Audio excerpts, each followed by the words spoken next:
Hello guys, இந்த video கொஞ்சம் பாருங்க. பட்டான் டோனி, பட்டான் டோனி, பட்டான் டோனி, செருப்பால் அடிக்க வேண்டும் டோனி. எதுக்குன்னா இந்த மேட்ச் ஆனா இது கேவலமான மேட்ச்னா. இந்த வீடியோ நீங்க பாத்திருப்பீங்க. இந்த வீடியோல பேசுறது யாருன்னு பார்த்தா ஒரு சிஎஸ்கே ஃபேனுங்க. நான் உண்மையா சொல்றேன், ஐபிஎல்ல ரொம்ப டாக்ஸிக்கான ஃபேன்ஸ் யாருன்னு கேட்டா சிஎஸ்கே ஃபேன்ஸ் தான். நான் ஏன் இது இப்படி சொல்றேன்னா, லாஸ்ட் மேட்சஸ்ல சென்னை தோத்துச்சு, ரொம்ப கேவலமா தோத்துச்சு, அது உண்மைதான். ஆனா அதற்கான ரீசன் வந்து டாப் ஆர்டர் நல்லா இல்ல, பாட்டம் நல்லா இல்ல, ஃபீல்டிங்லயும் ரொம்ப சொதப்புறாங்க, அதெல்லாம் உண்மைதான். ஆனா எல்லாருமே எப்பவுமே டோனியை மட்டும் ட்ரிகர் பண்றாங்க. நான் வந்து டோனி ஃபேன் ஆனதுதான் நான் சொல்லல.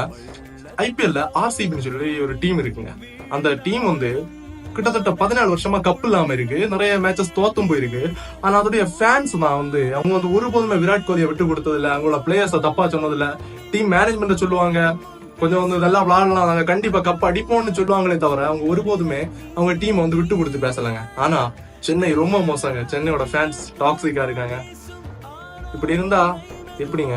ஏன்னா டோனி நமக்காக நிறைய கப்பு ஜெயிச்சு தந்திருக்காரு, தேவைக்கு அதிகமாவே ஜெயிச்சு தந்திருக்காரு. ஆனா நம்ம சென்னை ஃபேன்ஸ் ரொம்ப டாக்ஸிக்குங்க.